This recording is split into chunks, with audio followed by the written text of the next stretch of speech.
My name is Haolin, and I'll be doing a motion breakdown of round 2 of NUS Political Association Debate Series. So, let us first look at the info slide and the motion for this round. The info slide reads, privatization refers to the operation of a service by private companies. This is opposed to nationalism, aka the operation of a service by the state. Singapore currently adopts the model of privatized public transportation. However, rather than allowing all private operators to charge their own transport fares, Singapore controls the fare structure of buses and trains via the Public Transport Council, PTC.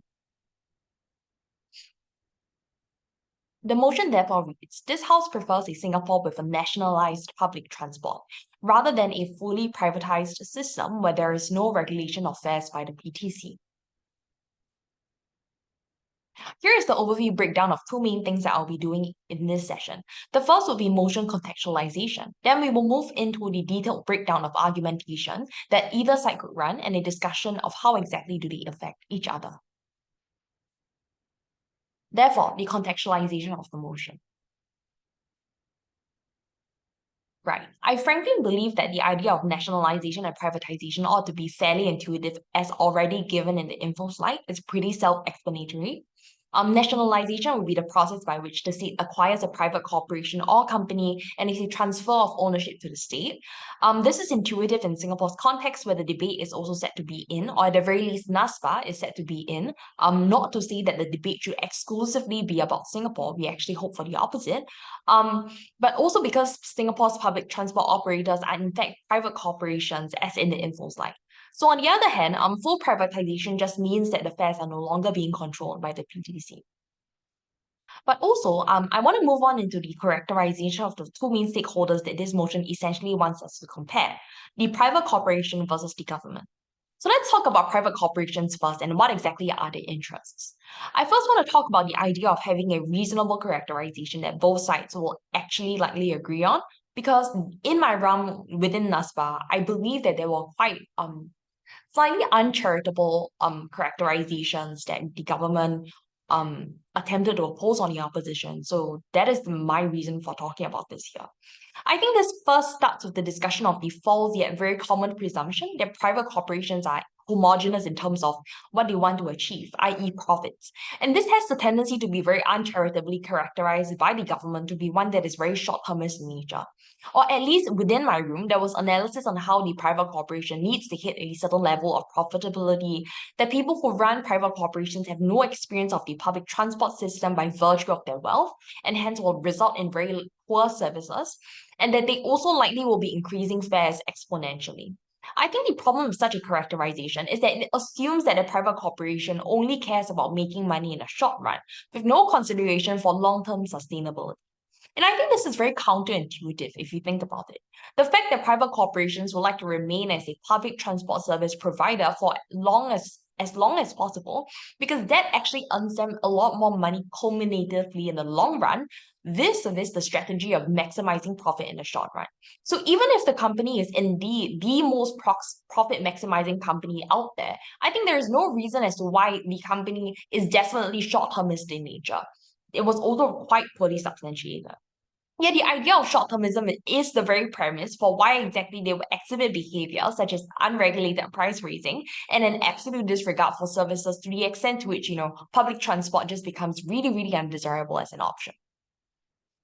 So the TLDR here is just that. At the very level of characterization alone, I think more thought ought to go into what teams believe the corporation is like, as well as considering whether each logical step is one that is well supported by your initial premise, or there might be alternative factors or incentives that actually make your claims tenuous at best. So I think it will also be good to consider how other incentives of the private corporation actually interplays with its profit incentive. If the company plans to have their contract renewed or to be a long-term supplier of the service, evidently I think customer satisfaction is in fact something that is very important, right? Because people who are also the electorate also still hold power over the government via democratic mechanisms, and the government still has the power to get other companies to actually bid for the contract once the current one ends, for instance. Or this also means things like raising prices indefinitely until the price is unaffordable is in fact something that's very unlikely that's going to happen. So now let's talk slightly about the government's incentives. I think to start this off on a slightly tangential note, I think ideally on both sides, you want to assume the best cases for both the debate to be meaningful. A government that is likely benevolent and motivated enough to actually want to provide well for the people, right? Versus a really competitive private market with multiple service providers who are each very competent. I think the closest approximation or model that is to the ideal private market is probably like Japan's transport system. So you have like more than a dozen of railway companies that are actually within the market. It is a fact that the group of companies providing high-speed bullet train services, JR Group, introduced a lot of competition amongst themselves when they actually took over. But also that they not only compete among themselves, they also compete with air travel actually. That's because, for instance, you can choose to either take the high-speed bullet train from, say, Tokyo to Osaka, or take the plane. So people actually compare things like, flight duration versus train duration, etc. I think with that being said, the information here is not to suggest that these things have to be said or covered during the debate. I think it is just within the video to provide some way for us to actually imagine a counterfactual, but also like certain examples for the teams to actually explain what exactly their counterfactual or their comparative looks like, and therefore a way to mechanize like their model, for instance, in order to achieve the best outcomes. Nonetheless, it's not to say that teams ought not to argue for why either side's system will each have their drawbacks. That is absolutely reasonable. The point that I'm trying to make is that teams ought to be reasonable in terms of their characterization and ought to be really extreme in terms of that. So, properly moving on into government incentives, I think there are a couple of things to actually take note of. The first is that being evidently, the government is beholden to the electorate and therefore would likely listen to the feedback coming from the people, right? The degree to which this is true and this mechanism is effective is actually up to characterization by both teams, be it using track records of how, the government responds to people's sentiments or the extent to which the government is actually accountable. I think it's therefore upon this characterization of the government where we build argumentation regarding how the government is going to behave. The reason why characterization is important, especially providing incentive analysis of the government in this case, is precisely because it grants you that predictability. What do I mean by this? If you were to actually think about arguments, more often than not, they come in the form of X happens, and then actor Y will do action Z. Then we tend to go into the why and the how. And I think, therefore, the why would be the incentive analysis. And the stronger it is, the greater the probability of your statement holding true, the more likely your argument is actually going to be. I think this also, therefore, establishes the credibility of your argument within the debate. It's likely going to hold more weight, for instance. It's a lot less likely and less possible to get dismissed as a result. So now, I think we can move on into thinking about argumentation. Yeah, so I understand it's not the most helpful label out there, but also due to the slightly practical undertones of this motion, I will first expound upon the effects of nationalization and privatization, and then explain how they can actually be used in arguments. So under nationalization of this section, yeah, I think that the first question is what exactly does nationalization do? So the effects of nationalization. The first will probably be the fact that nationalization results in the profits from the transport system going into redistribution. I think this is fairly intuitive, right? The money goes into the government's coffers, widens the pool of money that goes into subsidiaries, grants, and general infrastructure. The point here is that it goes into things that people are fairly able to access and enjoy the benefits of. The key thing here is to note is that like explaining these processes tend to be redistributive. Subsidiaries tend to benefit lower income levels, for instance, and explaining why exactly it helps people who need it more is something that's a general benefit that you can claim. I think the second thing to note would probably be efficiency, right? That this is very different from the very previous point on redistribution, which is honestly just something that the government does structurally anyway, and therefore it's a lot more intuitive and easier to sell on the affirmative side. So I think the case for efficiency is different. It is one that has to be made. You need to explain why status quo is and what status quo is, and why nationalization will improve that efficiency. I think in the context of this motion, and because NUSPA leans to a more Singapore POV of affairs, once again, not to say that the discussion and debate has to be had like in Singapore. We want it actually to cater to a greater scale and greater range of countries, in fact. But I think perhaps some Singapore contextualization of the problem is still status quo relevant because after all, this motion is about Singapore's transport system. Yeah. Therefore, the second question becomes why nationalization now? And I think depending on the debate, the why now question is of varying importance, right? The debate in terms of like, depending on the motion itself, rather than depending like on the quality of rooms within this competition. I think you can think of it as something that allows you to run certain arguments, right? First, like urgency. Second, like the only window of opportunity because X, Y, and Z has happened and make the conditions for the transition now. So there is actually no need to force fit some of the arguments here because it might well work against you. But I think it's good to be aware of the things that you can do at every juncture of crafting the case, actually.